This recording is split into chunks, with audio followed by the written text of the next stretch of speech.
Ay grabe ho ito. Ilang araw nang nagwawala sa loob ng kulungan. Galit na galit itong si Senador Jinggoy Estrada. Alright, welcome back to my YouTube channel. I'm Andes Vlog. Mga kaibigan, nako, ay kakaibang balita. Ito, mga mahal kong taga-subaybay. Usapang nakakulong diyan po sa City Jail. Subalit nagwawala ho. Aba, ay mainit sa kulungan kapag walang aircon. Kaya siguro ito'y nagwawala. Ano ang matinding dahilan, mga kaibigan, dito sa galit na si Senador Jinggoy Estrada na nakakulong po ngayon diyan sa City Jail? Ilang araw na pong nagwawala. Gusto nang lumabas. Kaibigan, isang like sa video na ito kung nagustuhan nyo po. Please subscribe my YouTube channel. Matindi ho ito. Ano ang nangyari ho dito? Sandali bago tayo magpatuloy. Talagang loging-logi ho ang taong bayan dito kay Senador Jinggoy Estrada. Nakakulong po ngayon. Patuloy ang pasweldo ng taong bayan. Subalit hindi naman nagtatrabaho doon lamang. Ito, hindi po ito fake news, mga kaibigan. Dahil ito nung isang araw ko pa dapat ibabahagi sa inyo. Subalit ngayon ay gusto ko nang ibahagi sa inyo dahil patuloy ang kanyang pagwawala. At ilang araw na po niya itong ginagawa, mga mahal kong taga-subaybay. At ibabahagi ko po sa inyo ang dahilan kung bakit nagagawa niya ito sa loob ng kulungan.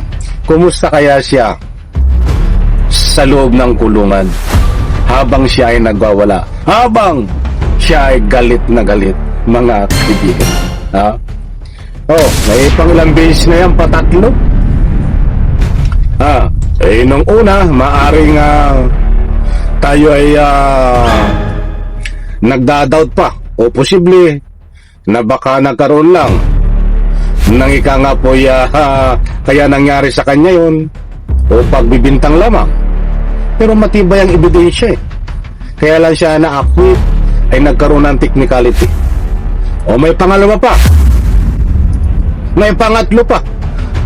Ay sa palagay nyo, mga kaibigan, bago ko pa ibahagi sa inyo kung bakit siya nagwawala, gusto ko munang kunin ang inyong panig. Naniniwala po ba kayo na itong si Senador Jinggoy Estrada ay hindi marunong magnakaw ng pera ng taong bayan? Karapatan nyo po sa comment section magbigay ng anumang public opinion. Heto na, nako, ay kapanapanabik ko ito. Nakakagulat, mga kaibigan, ito matindi. Hong Estrada pinalagan ang ilang pahayag. Ito naman Hong Estrada pinalagan ang ilang pahayag na hindi na siya maaring makilahok bilang Senator George sa impeachment trial laban kay VP Sara Duterte. Brigada Cortez, i-brigada mo. Good, pumapalag.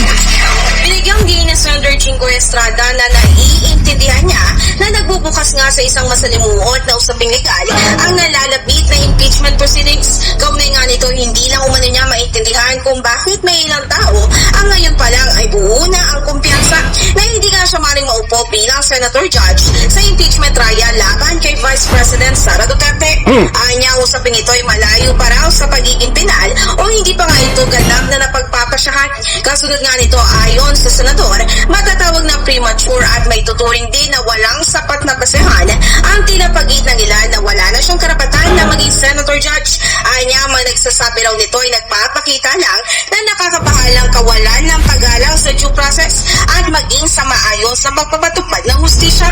Sa ngayon, nanindigan naman din ang senador na bilang mambabatas ay lagi niyang ikagalang ang kapangyarihan ng hukuman at maging ang prosesong itinatag ng batas. In the heart of changing lives, ako si Brigada Ano daw? Bilang mambabatas? Mahiya ka naman sa sarili mo. baka magnanakaw o mambubutas. Mambabatas daw siya. Mga kaibigan, nung nakaraang linggo pa ho, may lumabas din pong balita na itong si Senador Jinggoy Estrada ay galit na galit ho. Buhat diyan sa kulungan at halos magwala ho. Yan mga lumalabas sa mga impormasyon at balita na mapapanood natin sa social media at malalaking stream media. Galit na galit daw kung bakit daw siya ay pinipigilan na umupo bilang senador judge. Anak ng kupal talaga ito, anak ng katakot-takot. At sinisisi pa niya ho, galit na galit siya. Meron siyang pahayag marami siyang pahayag. Meron sa DCRH, hindi ko lang nakuha dito lang tayo nagbatay sa isang ibinahay ko po sa inyo. Na dito kung susuray niyo po siya ay galit na galit. Isang uri ng pagwawala. Diyan po sa kulungan dahil ang gusto niyang ipunto, kailangang umupo siya bilang senador judge at kailangang makaboto siya sa impeachment laban ho kay Sara Sayad Lustay Duterte. Haba, nasa loob ng kulungan na nga ito, hindi pa nagpakabait, hindi pa nagtanda, patuloy pa rin ang pambubudol. Ninakaw mo na nga di umano ang pira ng taong bayan. Nanakawin mo pa itong mga legality kung paano gumulong ang impeachment, guguluhin mo pa, magwawala ka pa dyan. Diyan ka na lang sa kulungan. Magpakabait ka na lang dyan, magmuni-muni ka bilang bahagi ng proseso. May kangay pagbayaran mo itong di umano na pagnanakaw mo ng pera ng taong bayan sa 3 pagkakataon na ikaw ay pinasok sa kulungan. Isipin niyo mga kaibigan, paano ka uupo na senador judge nasa loob ka ng kulungan, bawal naman ang online. Hindi pinapayagan yan, ayaw po sa ating pagsaliksik. Paano ka boboto pag nagkaroon po ng hatol sa impeachment? Unang-una, hindi mo naman nalalaman kung ano ang matitibay at sapat na ebidensya dahil nasa kulungan ka. Paano ka boboto niya? Saksak mo sa kukuti mo, Senador Jinggoy Estrada. Isipin niyo, boboto ka na hindi mo nalalaman kung ano ang ebidensya laban kay Sara Sayad. Di po ba, mga kaibigan? Naku, mapapahaba tayo dito kukulangin tayo sa oras. Mga mahal kong taga-subaybay. Sa bagay, huwag na po tayo magtaka dahil ito po kahit hindi nakikita ang ebidensya ay hindi po ito magbabatay sa ebidensya. Bubuto po ito pabor para mapawalan sana itong si Sara Sayad Lustay Duterte dahil ito po ang kanyang amo.